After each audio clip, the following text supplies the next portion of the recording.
దళిత సామాజిక వర్గానికి సంబంధించిన వాళ్ళు సుదీర్ఘకాలం పాటు అవమానాలు ఎదుర్కొన్నారు, కష్టాలు ఎదుర్కొన్నారు, వివక్ష ఎదుర్కొన్నారు కాబట్టి వాళ్ళకి రిజర్వేషన్లు ఇవ్వడం జరిగింది. అంబేద్కర్ గారు రాజ్యాంగంలో రాయడం వల్లనే అది సాధ్యమయ్యింది అన్నది ప్రతి ఒక్కళ్ళు కూడా నమ్మేటటువంటిది విశ్వాసం. ఆ రోజు నుండి ఈ రోజు వరకు నడుస్తుంది. మధ్యలో వాళ్ళు కొంతమంది క్రైస్తవం వైపుకి వెళ్ళారు. ఇప్పుడు చాలా మంది క్రైస్తవం కన్వర్ట్ అయి ఉన్నారు.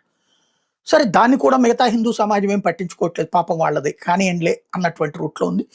మిగతా వాళ్ళన్నా మారకండి అంటూ బతిమలాడుతున్నది హిందూ సమాజం. ఇది నడుస్తుంది. దాంతో దళితుల్లో కూడా చైతన్యం వచ్చింది. ఇప్పటిదాకా వాళ్ళకి గ్రహించింది ఏంటి అంటే వాళ్ళ ఏరియాల్లో గుడి లేకపోవడం, బడి లేకపోవడం, పంతుళ్ళు వాళ్ళు పట్టించుకోకపోవడంతో పెళ్ళైనా శుభకార్యమైన అశుభకార్యమైన ఏదైనా సరే అలాంటి వాళ్ళు తమను పట్టించుకోకపోవడంతో అదే పాస్టర్ గారైతే వచ్చి చేస్తున్నారు కాబట్టి వాళ్ళ వైపు అడుగులు వేశారు. ఈ విషయాన్ని వాళ్ళు చెప్పడంతో ఇప్పుడు ఆర్ఎస్ఎస్ మిగతా హిందూ సంఘాలు ఒక్కటే